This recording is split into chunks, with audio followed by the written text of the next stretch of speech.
Another statement that should not be overlooked: wise individuals should carefully consider their decisions to avoid the negative consequences of inadequate deliberation. And now, here is the past story of the demon conqueror. You are invited to listen. Jataka, the cunning crane. Once upon a time, at a not-so-large lake, many aquatic animals lived. In the summer, the water in the lake would dry up significantly, causing the fish, crabs, turtles, and other creatures to suffer greatly. Not far from this lake, a cunning crane lived.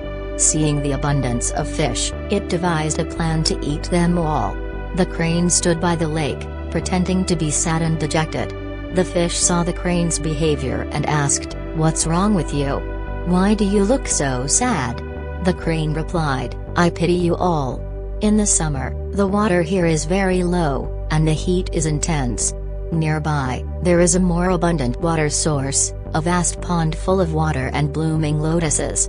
If you trust me, I can take you there one by one." The fish responded, "I've never seen you be kind to us before. You just want to eat us one by one. I don't trust you." The crane said, "If you don't trust me, I will prove my sincerity. Send one fish with me to see the pond." The fish decided to send a large, plump carp to inspect the pond.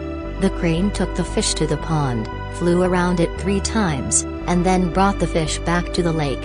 Upon returning, the carp described the abundance and beauty of the new pond. The fish then decided to move to the new pond immediately. The next day, the crane carried the fish one by one and ate them by a tree near the pond until all the fish were gone. However, there was still one crab in the lake. Driven by hunger, the crane tried to deceive the crab into going to the pond. But the crab was clever and told the crane, "You're too big, I'm afraid you won't be able to carry me. Let me use my claws to grip your neck instead."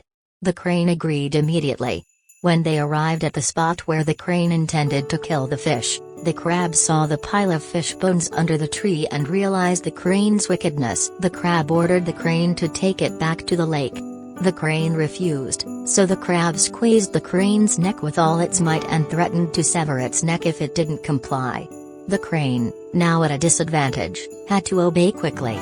Upon reaching the lake, the crab decided to crush the crane's neck, killing it instantly.